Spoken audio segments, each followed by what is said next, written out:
ఏం తమ్ముళ్ళు హుషారుగా ఉన్నారా? నిడదవోలు 40 ఏళ్ళుగా చాలాసార్లు వచ్చాను నిడదవోలుకి. ఈరోజు మిమ్మల్ని చూస్తూ ఉంటే నాకు అనిపిస్తూ ఉంది, మీరు నిర్ణయం చేసేశారు అప్పుడే. మే 13 లాంఛనమే, గెలవబోయేది ఎన్డీఏ. అవునా తమ్ముళ్ళు? మొట్టమొదటిసారిగా 3 పార్టీల రాష్ట్ర అధ్యక్షులు ప్రజల్ని చైతన్యవంతులు చేయడానికి వారాహి నుంచి ప్రజాగళం వినిపిస్తున్నాం. నేను మొన్నటి వరకు మిత్రుడు పవన్ కళ్యాణ్ గారు వారాహి అంటే నేను విన్నాను, కానీ ఇక్కడ 3 పార్టీల తరపున సింహగర్జన చేస్తున్నాం. ప్రజాగళాన్ని వినిపిస్తున్నాం. ఇప్పుడే తణుకులో నేను పవన్ కళ్యాణ్ గారు రోడ్ షో చేశాం. అదిరిపోయింది. ఇక్కడ నిడదవోలు దద్దరిల్లిపోయింది. జగన్మోహన్ రెడ్డికి నిద్ర రాదు. ఇది చూసిన తర్వాత గుండె పగిలిపోవడం ఖాయం. ఎంత ఉత్సాహం అంటే, నేను రాజకీయాల్లో ఉన్నాను, కానీ ఏదైతే ఒక పక్కన పవన్ కళ్యాణ్ గారు పవర్ స్టార్,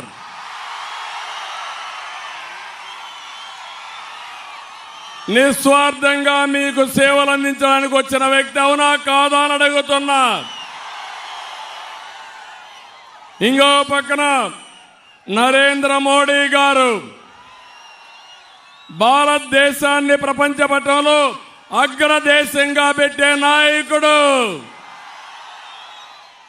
తెలుగుదేశం తరఫున నాకు 40 ఏళ్ల అనుభవం.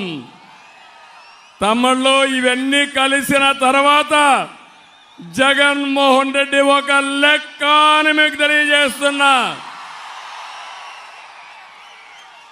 నిలబడతాడా అని తెలియజేస్తున్నా. మిమ్మల్ని అడుగుతున్నా, నిలబడనిద్దామా అని మిమ్మల్ని అడుగుతున్నా. ఇంటికి పంపించడానికి సిద్ధమా అని మిమ్మల్ని కోరుతున్నా. సిద్ధం అంటే గట్టిగా చెప్పండి. జగన్మోహన్ రెడ్డి ఎక్కడో సిద్ధం అని తిరుగుతున్నాడు. మీరు చెప్పాలి గట్టిగా చప్పట్లు కొట్టి, జగన్మోహన్ రెడ్డి నిన్ను ఓడించడానికి మేము సిద్ధం. లాస్ట్ లో ఉండే తమ్ముళ్ళు, ఇటు పక్కుండే మీరందరూ కూడా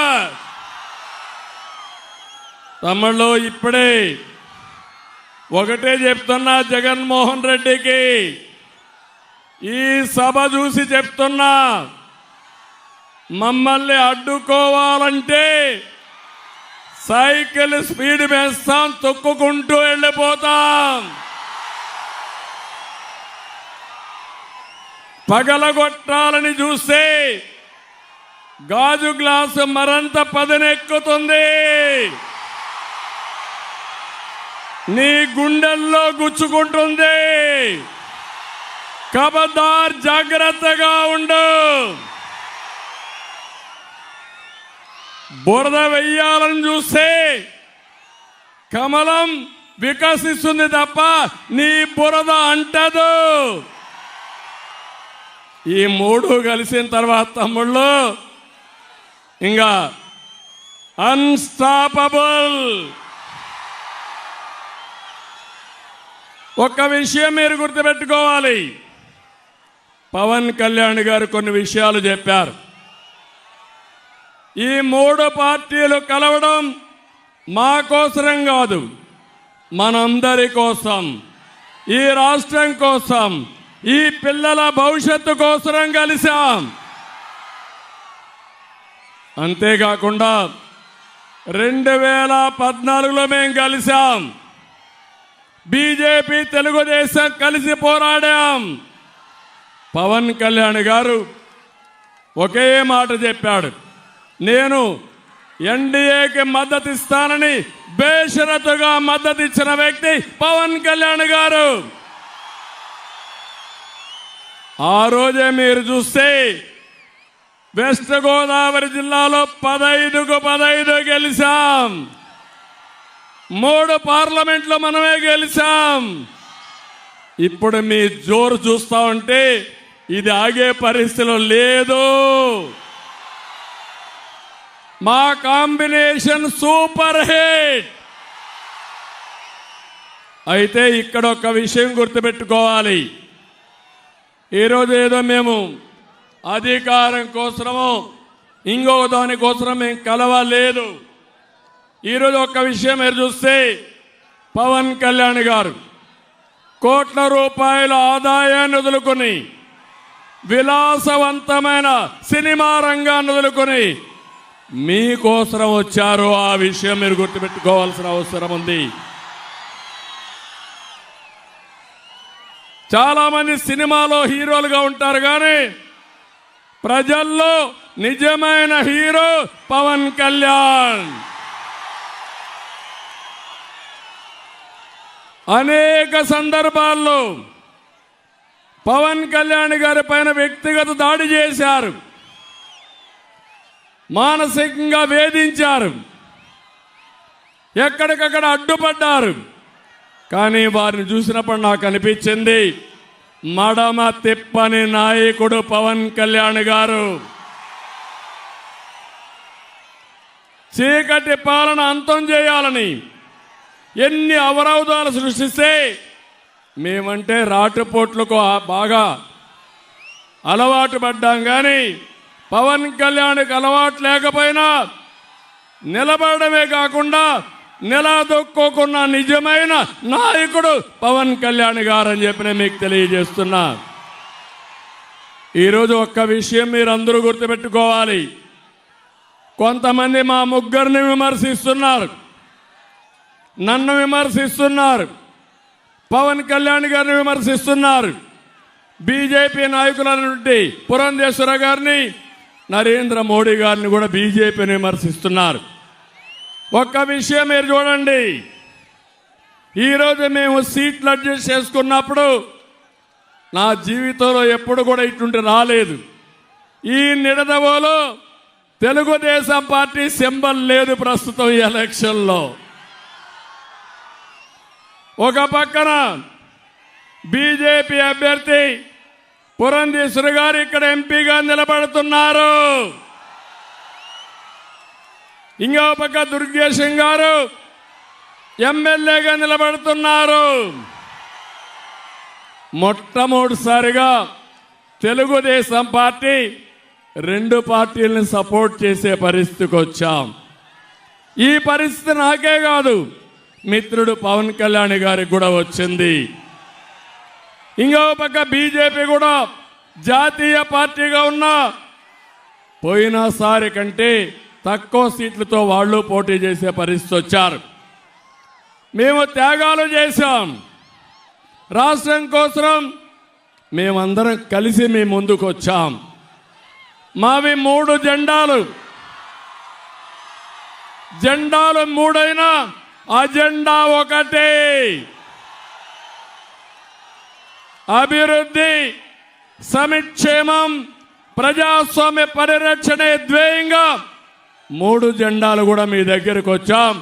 నిండు మనసుతో ఆశీర్వదించమని మరొక్కసారి మిమ్మల్ని అందరినీ కోరుతున్నా. ఇక్కడుండే 3 పార్టీల కార్యకర్తలు నేను ఒకటే చెప్తున్నాను, ఇక్కడ తెలుగుదేశం పార్టీ సింబల్ లేదని, సైకిల్ సింబల్ లేదని మీరు అధైర్యపడితే రాష్ట్రానికి నష్టం. ఇంకో నియోజకవర్గంలో జనసేన గ్లాస్ గుర్తు లేదని వాళ్ళు అధైర్యపడితే అక్కడ పార్టీకి నష్టం. ఇంకోది ఇక్కడ బీజేపీ వాళ్ళ పార్టీ సింబల్ లేదని వాళ్ళు కూడా అధైర్యపడితే ఈ అలయన్స్కే ఫ్రంట్కే నష్టం. నేను ఒకటే మిమ్మల్ని అందరినీ కోరుతున్నా, ఈ రాష్ట్రంలో ఉండే మీ అందరిపైన మనందరిపైన ఒక చారిత్రక బాధ్యత ఉంది. జగన్ చేసిన విధ్వంసానికి, చేసిన అప్పులకి, తప్పులకి ఇప్పుడు రాష్ట్రం ఒక వెంటిలేటర్ పైన ఉండే పరిస్థితి వచ్చింది. ఈరోజు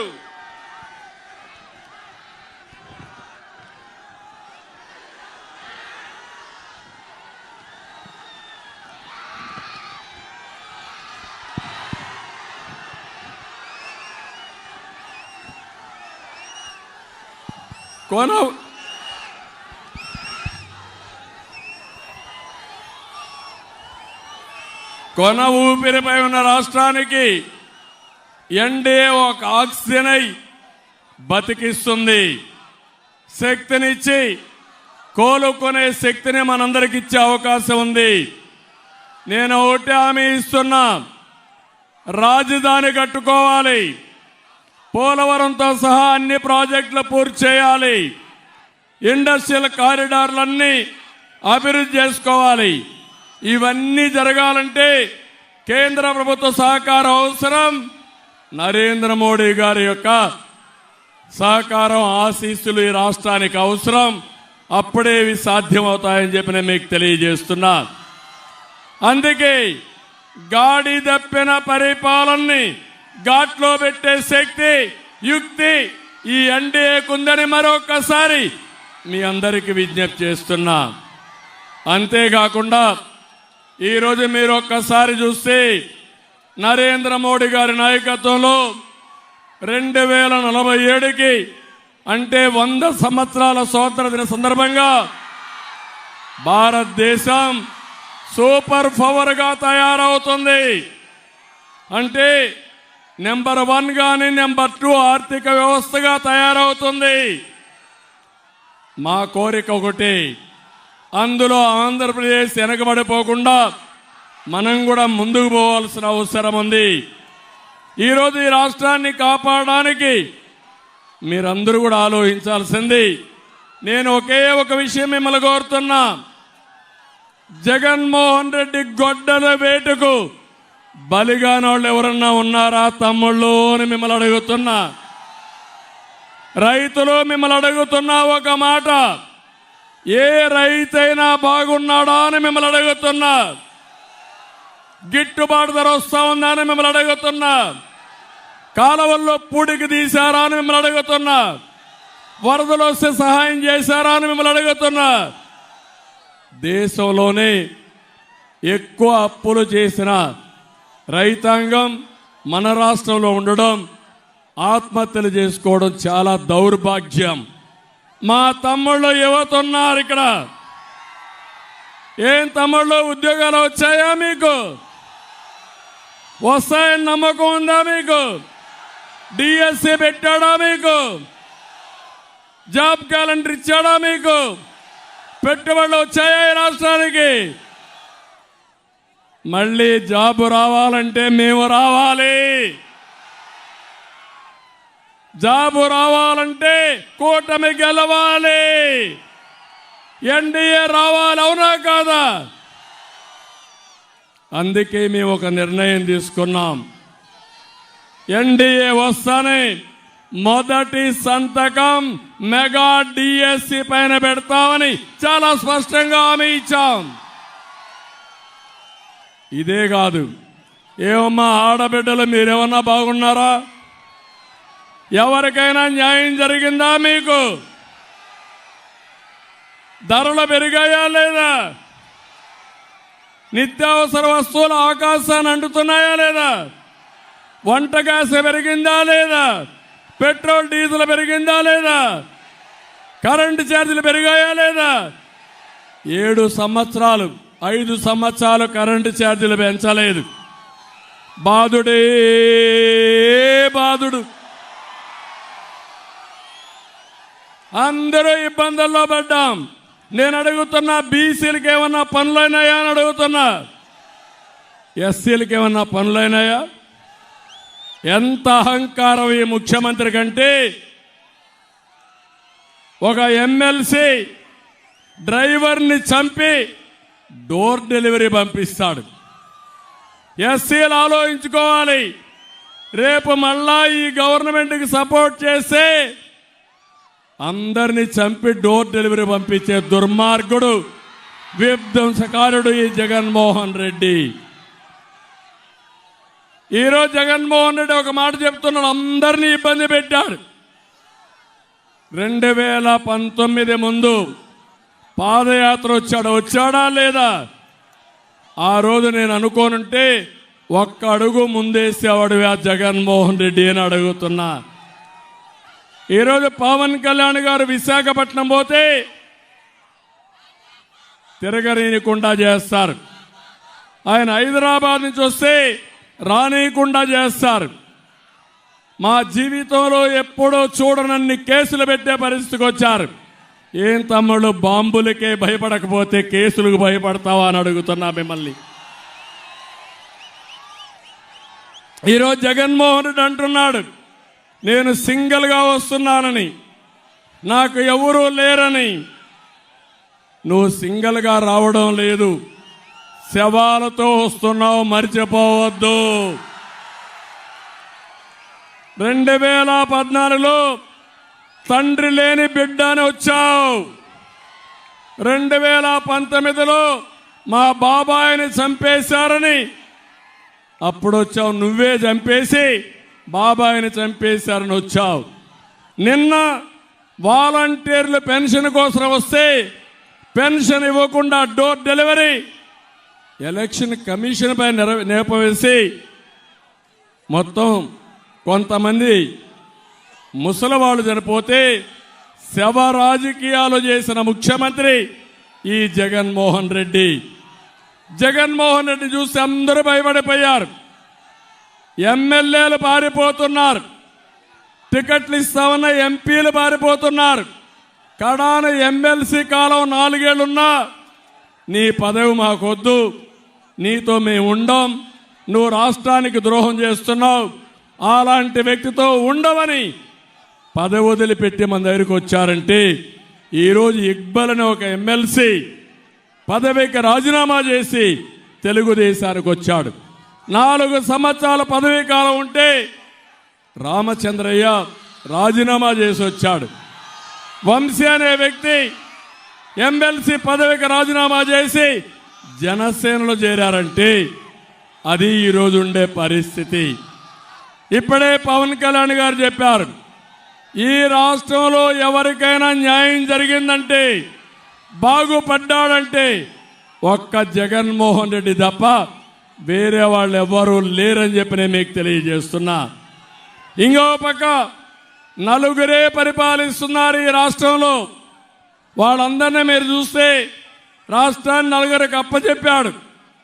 సాయిరెడ్డి, సుబ్బారెడ్డి, అదే మరి ఇంకొక పక్కన మీరు చూసినప్పుడు అడ్వైజర్గా ఉన్నటువంటి సజ్జల, ఇలాంటి పెద్దిరెడ్డి, ఇలాంటి 4-5 మందే ఈ రాష్ట్రంలో బాగుపడ్డారు తప్ప ఎవ్వరికీ న్యాయం జరగలేదని మరొకసారి తెలియజేస్తున్నా. తమ్ముళ్ళు, ఒక విషయం గుర్తుపెట్టుకోవాలి, ఇక్కడ జనసేన ఉన్నారు. మీరు ఒకసారి చూడండి, మేము పవన్ కళ్యాణ్ గారు ఇంత అన్యోన్యంగా ఉన్నా కుల రాజకీయాలు లేపాడు జగన్మోహన్ రెడ్డి. జగన్మోహన్ రెడ్డి కులాల మధ్య చిచ్చు పెట్టాలని ప్రయత్నం చేస్తున్నావు. కబద్దార్, జాగ్రత్తగా ఉండు. నువ్వు ఒళ్ళు దగ్గర పెట్టుకోకపోతే ఆ కుల రాజకీయాలు చేసిన నిన్ను మొత్తం ఆ చిచ్చులో దగ్ధం చేసే బాధ్యత మేము తీసుకుంటామని హెచ్చరిస్తున్నానని చెప్పి కూడా నేను మీకు తెలియజేస్తున్నా. రెండో పక్క మత రాజకీయాలు చేస్తున్నాడు జగన్మోహన్ రెడ్డి. మేమేదో బీజేపీతో గెలిస్తామని, లేకపోతే మత విద్వేషాలు రెచ్చగొట్టాలని ప్రయత్నం చేస్తున్నాడు. నేను ఒకే మాట చెప్తున్నా, నువ్వు మత రాజకీయాలు చేస్తే నీ అడ్రస్ గల్లంత అవుతుంది, జాగ్రత్తగా ఉండమని హెచ్చరిస్తున్నా. ఇంకో పక్క మీరు ఒకసారి చూస్తే ప్రాంతాలను కూడా రెచ్చగొట్టే పరిస్థితికి వచ్చాడు. ఇవన్నీ కూడా మనం అధిగమించాల్సిన అవసరం ఉంది. అధిగమించడానికి మీరందరూ ముందుకు రావాల్సిందిగా నేను కోరుతున్నా.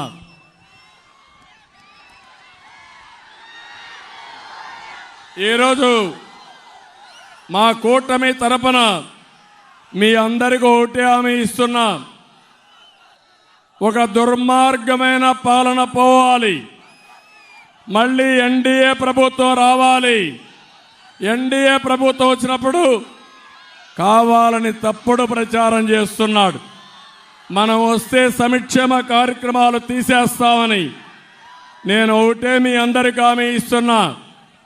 సంక్షేమ కార్యక్రమాల్ని ప్రారంభించిన వ్యక్తి గౌరవనీయులు నందమూరి తారక రామారావు గారు. 82లో 83లో ₹2 కేజీ బియ్యం తీసుకొచ్చాడు. సగం ధరకే చీర దోవతిచ్చాడు. పేదవాళ్ళకి పక్కా ఇళ్ల నిర్మాణం చేపట్టాడు. రైతులకు ₹50కే HP కరెంట్ ఇచ్చిన వ్యక్తి ఎన్టీఆర్. ఎవరైనా మాట్లాడితే అప్పట్లోనే పేదవాళ్లకు పింఛను ప్రారంభించింది ఎన్టీఆర్. ఇలాంటి అనేకమైన కార్యక్రమాలు చేశారు. ఈరోజు నేను ఒకటి హామీ ఇస్తున్నా. జగన్మోహన్ రెడ్డి పెట్టిన సంక్షేమ కార్యక్రమాలు ఆగిపోవు. ఇంకా మెరుగైన సంక్షేమ కార్యక్రమాలు ఇచ్చి మిమ్మల్ని ముందుకు తీసుకుపోతామని హామీ ఇస్తున్నా. మొట్టమొదటిది మా ఆడబిడ్డలకి సూపర్ 6 అన్నాం. ఇప్పుడు పవన్ కళ్యాణ్ గారు 10 పాయింట్లు తీసుకొని చేయాలనుకుంటున్నాం. అది కూడా తొందరలోనే అనౌన్స్ చేస్తాం. సూపర్ 6లో మీరు చూస్తే మొట్టమొదటిది ఆడబిడ్డ నిధి. ప్రతి ఒక్క ఆడబిడ్డకి నెలకు 1500, ఇద్దరుంటే 3000, ముగ్గురుంటే 4500, నలుగురుంటే ₹6000 చొప్పున ఎలాంటి ఆంక్షలు లేకుండా మీ ఇంటికి పంపించే బాధ్యత మాది. మీ అకౌంట్కి వేస్తామని హామీ ఇస్తున్నా. జగన్మోహన్ రెడ్డి ₹10 ఇచ్చి ₹100 దోచేశాడు. నేను ఒకటి హామీ ఇస్తున్నా. మేము ఆర్థిక అభివృద్ధి చేస్తాం, సంపద సృష్టిస్తాం, ఆదాయాన్ని పెంచుతాం, వచ్చిన ఆదాయాన్ని పేదవాళ్ళకు పంచుతాం. అందుకే ఇప్పుడిచ్చే సంక్షేమం కంటే ₹15, ₹20 మీకు ఇచ్చి దాన్ని ₹1000 చేసే బాధ్యత మేము తీసుకుంటాం. మా ఆడబిడ్డలకు హామీ ఇస్తున్నా. తల్లికి వందనం. ఒక బిడ్డ ఉంటే 15,000, ఇద్దరు బిడ్డలుంటే 30,000, ముగ్గురుంటే 45,000, ఎంతమంది ఉంటే అన్ని 15,000 పెంచే బాధ్యత మేము తీసుకుంటామని మీ అందరికీ హామీ ఇస్తున్నా. మూడోది చూస్తే ధరలు పెరిగాయి, ఖర్చులు పెరిగాయి, మీ ఆదాయం పెరగడం లేదు. అందుకే సంవత్సరానికి 3 వంట గ్యాస్ ఇచ్చే దీపం కింద 3 సిలిండర్లు ఇచ్చే బాధ్యత మాదని మా ఆడబిడ్డలకు హామీ ఇస్తున్నా. నాలుగోది ఆడబిడ్డలందరికీ ఉచిత ప్రయాణ సౌకర్యం. ఆర్టీసీ బస్సుల్లో ఉచిత ప్రయాణ సౌకర్యం ఏర్పాటు చేస్తాం. ఇక్కడ ఆటో డ్రైవర్లు ఉన్నారు, మీరు ఇబ్బంది పడుతున్నారు. మీ ఇబ్బంది మేము అర్థం చేసుకున్నాం. తప్పకుండా ఆటో డ్రైవర్లను ఆదుకోవడానికి ప్యాకేజీ ఇస్తామని మీ అందరికీ హామీ ఇస్తున్నా. ఇది కాకుండా అన్నదాతకి ₹20,000 చొప్పున సంవత్సరానికి సహాయం చేస్తాం. రైతే రాజు చేస్తాం. అక్వాకల్చర్ అభివృద్ధి చేస్తాం. అక్వాకల్చర్కు ₹50 కరెంట్ ఇచ్చే బాధ్యత మాదని మీ అందరికీ హామీ ఇస్తున్నా. కాలువలన్నీ పూడికలు తీస్తాం. ఇప్పుడే పవన్ కళ్యాణ్ గారు నిడదవోల్లో కొన్ని డిమాండ్స్ చెప్పారు. తప్పకుండా డిమాండ్స్ అన్ని, వారు చెప్పిన సమస్యలన్నీ ఒక టైం బౌండ్ ప్రోగ్రాం పెట్టుకుని పూర్తి చేసే బాధ్యత ఎన్డీఏ కూటమి తీసుకుంటామని మీ అందరికీ హామీ ఇస్తున్నా. ఇంకో పక్క తమ్ముళ్ళు, మీ ఉత్సాహం చూశాం. మీరు కన్నెర్ర చేస్తే జగన్మోహన్ రెడ్డి మసైపోతాడు. అంత ఆవేశం ఉంది మీలో ఆవేశం ఉంది. తెలుగుదేశం పార్టీ ఎక్కడికక్కడ మీకు అండగా ఉంది. దీనికి తోడు పవన్ కళ్యాణ్ గారు మీ తరపున పోరాడడానికి సిద్ధంగా ఉన్నాడు. అయితే ఒకటే అడుగుతున్నా, తెలుగుదేశం మేము ఫ్రంట్ వస్తానే మెగా డిఎస్సి పెడతాం. 20 లక్షల ఉద్యోగాలు ఇప్పించే బాధ్యత మాది. సంవత్సరానికి 4 లక్షలు ఇప్పిస్తాం. ప్రతి ఒక్క తమ్ముడికి ఉద్యోగం వచ్చేట్టుగా మేము కార్యక్రమాలు చేపడతాం. పెట్టుబడులు తీసుకొస్తాం. ఇంకో పక్కన ఉద్యోగం వచ్చే వరకు 3,000 రూపాయలు నిరుద్యోగ భృతి ఇస్తాం మీ అందరికీ. అంతేకాదు, మీ ఇంటి దగ్గర మీరు కూర్చొని ప్రపంచంలో ఉండే కంపెనీస్తో పనిచేసేట్టుగా వర్క్ ఫ్రమ్ హోమ్ తీసుకొస్తాం. స్కిల్ డెవలప్మెంట్ చేస్తాం. ఇంటి దగ్గర బోరు కొడితే నిడదవల్లోనే మంచి ఐటీ ఆఫీస్ కట్టి ఇక్కడొచ్చి మీరు పనిచేసుకొని డబ్బులు సంపాదించే మార్గాన్ని చూపించే బాధ్యత మాదని మీ అందరికీ హామీ ఇస్తున్నా. ఈరోజు తప్పకుండా ఆటో డ్రైవర్లు ఆదుకోవడానికి ప్యాకేజ్ ఇస్తామని మీ అందరికీ హామీ ఇస్తున్నా. ఇది కాకుండా అన్నదాతకి 20,000 రూపాయలు చొప్పున సంవత్సరానికి సహాయం చేస్తాం. రైతే రాజు చేస్తాం. అక్వాకల్చర్ అభివృద్ధి చేస్తాం. అక్వాకల్చర్కు ₹1.50 కరెంట్ ఇచ్చే బాధ్యత మాదని మీ అందరికీ హామీ ఇస్తున్నా. కాలువలన్నీ పూడికలు తీస్తాం. ఇప్పుడే పవన్ కళ్యాణ్ గారు నిడదవల్లో కొన్ని డిమాండ్స్ చెప్పారు. తప్పకుండా డిమాండ్స్ అన్ని, వారు చెప్పిన సమస్యలన్నీ ఒక టైం బౌండ్ ప్రోగ్రాం పెట్టుకుని పూర్తి చేసే బాధ్యత ఎన్డీఏ కూటమి తీసుకుంటామని మీ అందరికీ హామీ ఇస్తున్నా. ఇంకో పక్క తమ్ముళ్ళు, మీ ఉత్సాహం చూశాం. మీరు కన్నెర్ర చేస్తే జగన్మోహన్ రెడ్డి మసైపోతాడు. అంత ఆవేశం ఉంది మీలో ఆవేశం ఉంది. తెలుగుదేశం పార్టీ ఎక్కడికక్కడ మీకు అండగా ఉంది. దీనికి తోడు పవన్ కళ్యాణ్ గారు మీ తరపున పోరాడడానికి సిద్ధంగా ఉన్నాడు. అయితే ఒకటే అడుగుతున్నా, అంటే 3 నెలల వరకు బకాయిలు ఇచ్చే ఏర్పాటు చేస్తామని కూడా నేను మీకు తెలియజేస్తున్నా. ఇది కాకుండా వికలాంగులకి 6,000 రూపాయల పింఛన్ ఇస్తాం. ఇప్పుడు 4,000 ఉంది. 4,000 నుంచి 6,000 చేసే బాధ్యత మాదని మీ అందరికీ హామీ ఇస్తున్నా.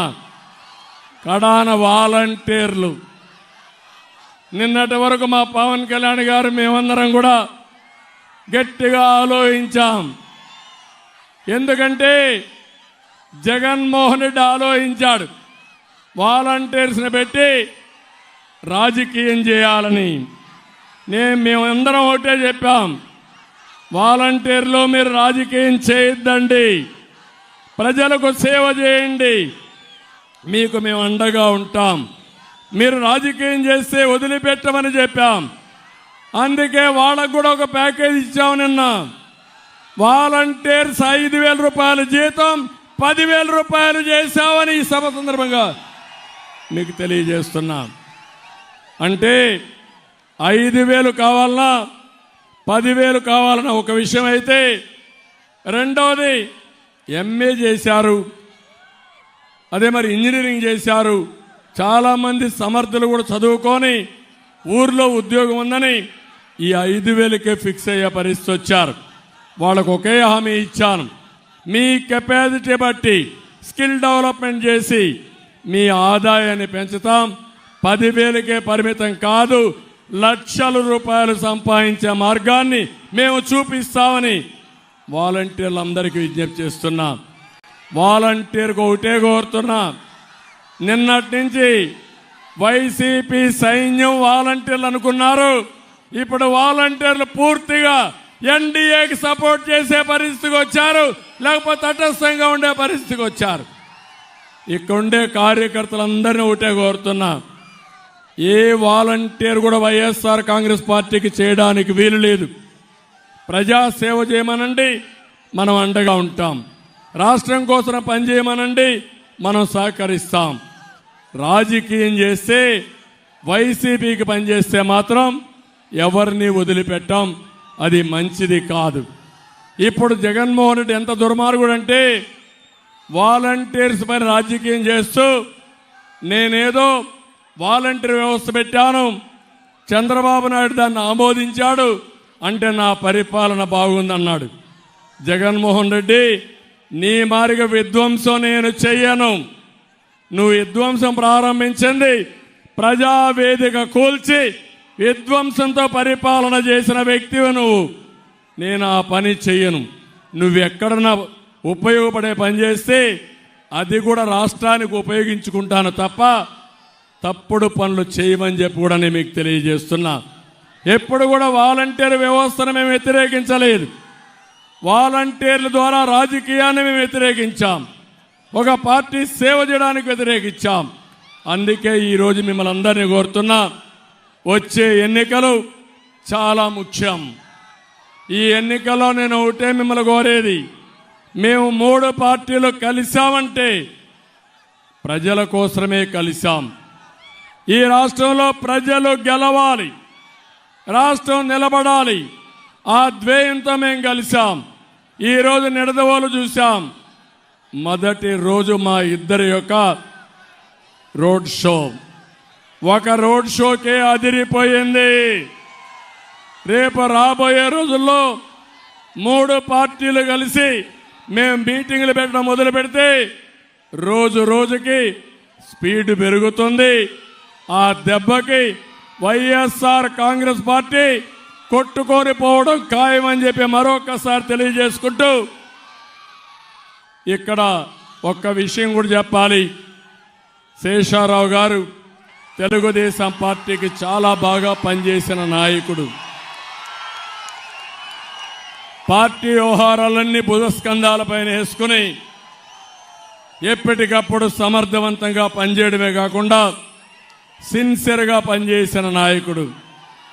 ఎప్పుడైతే పొత్తులు వచ్చిన తర్వాత మేము కొంతమంది నాయకుల్ని ఇచ్చేసినప్పుడు మేమిద్దరం కూడా ఆలోచించాం, పవన్ కళ్యాణ్ గారు మేము ఆలోచించాం. అయితే అకామిడేషన్లో తప్పని పరిస్థితి వచ్చి ఈరోజు దుర్గేశం గారు ఇక్కడ ఎమ్మెల్యేగా నిలబడ్డారు. నేను ఆ విషయం శేషారావుకి చెప్పినప్పుడు ఎవరికైనా బాధ ఉంటుంది, కానీ అతి త్వరలో మళ్ళీ రియలైజ్ అయ్యి, సార్ మీరు చెప్పారు ఎన్డీఏ ముఖ్యం, కూటమి ముఖ్యం, రాష్ట్రం ముఖ్యం, నా సర్వశక్తులు ఉపయోగించి నేను దుర్గేశను గెలిపించుకొని వస్తాం. ఆయన కాదు క్యాండిడేట్, నేను క్యాండిడేట్ అని ముందుకు వచ్చాడు మీ ముందుకి. మనస్ఫూర్తిగా అభినందిస్తున్నాను.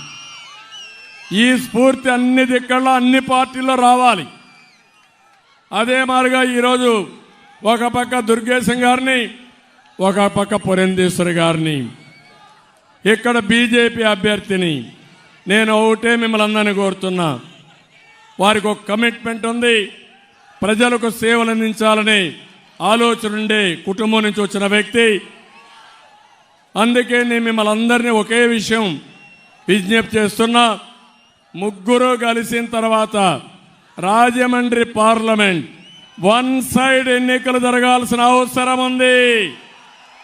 నాకు అనుమానమే లేదు, గెలవడం కాదు, అతి పెద్ద మెజారిటీతో భారతీయ జనతా పార్టీ అభ్యర్థిని పురంధేశ్వరి గారిని గెలిపిస్తామని గట్టిగా చప్పట్లు కొట్టి హర్షాన్ని, ఆమోదాన్ని తెలియజేయాలి. ఇద్దరికి అదే మెజార్టీ రావాలి. ఈరోజు మీ ఉధృతంగా మీ చూశాను, మిమ్మల్ని చూసిన తర్వాత నాకు నమ్మకం వచ్చింది, రాబోయేది ఎన్డీఏ గవర్నమెంటే, అనుమానం లేదు. రోజు రోజుకి ఇంకా బ్రహ్మాండంగా ముందుకు పోయే అవకాశం వస్తుంది. మరొక్కసారి పవన్ కళ్యాణ్ గారి త్యాగాలు, తెలుగుదేశం పార్టీ తీసుకున్న నిర్ణయాలు బీజేపీ స్ఫూర్తి అందరూ అర్థం చేసుకొని అందరూ కూడా ఈ రోజు నుంచి 30 రోజులు మీరు కష్టపడండి. ఆ తర్వాత ఏం చేయాలో చేసి మీ రుణం తీర్చుకుంటామని చెప్పి తెలియజేసుకుంటూ ఇక్కడ చాలా సమస్యలు ఉన్నాయి. ఇప్పుడే శేషారావు గారు చెప్తున్నారు, భవన నిర్మాణ కార్మికులకైతే చాలా ఇబ్బందుల్లో ఉన్నారు. ఇసుక మొనోపలి చేసి ఇసుక మాఫియా తయారు చేసి 1000 రూపాయలు అమ్మే ట్రాక్టర్ ఇసుక 5000 చేసిన దుర్మార్గుడు ఈ జగన్మోహన్ రెడ్డి. ఇసుక అయిపోయిందనుకుంటే భారతీయ సిమెంట్ పెట్టి సిమెంట్ రోడ్లు సిండికేట్ పెట్టి సిమెంట్ మొత్తం ధరలు విపరీతంగా పెంచేశాడు.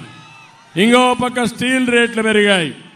ఇంకో పక్క ఎప్పుడో పెట్టాం ఎన్ఏసి అని పెట్టి ఏదైతే నేషనల్ అకాడమీ ఆఫ్ కన్స్ట్రక్షన్ పెట్టి భవన నిర్మాణ కార్మికులకు నిధి ఏర్పాటు చేసింది తెలుగుదేశం ప్రభుత్వం. ఆ డబ్బులు కూడా 1 రూపాయి ఇవ్వకుండా ప్రభుత్వానికి వాడుకునే పరిస్థితికి వచ్చాడు. భవన నిర్మాణ కార్మికుల సంక్షేమం పూర్తిగా నష్టపోయారు. మీ సమస్య మాకు అర్థమైంది. మీ విషయం కూడా మేనిఫెస్టోలో పెడతాం. తప్పకుండా భవన నిర్మాణ కార్మికులు 40 లక్షల మంది ఉన్నారు. మిమ్మల్ని ఆదుకునే బాధ్యత తీసుకుంటామని మరొక్కసారి హామీ ఇస్తూ, ఒక్క భవన నిర్మాణ కార్మికులే కాదు అందరికీ న్యాయం చేయడం మా బాధ్యత, మా ఆలోచన. ప్రతి ఒక్కరికి న్యాయం చేస్తామని మరొకసారి తెలియజేసుకుంటూ సెలవు తీసుకుంటున్నాను. జై హింద్.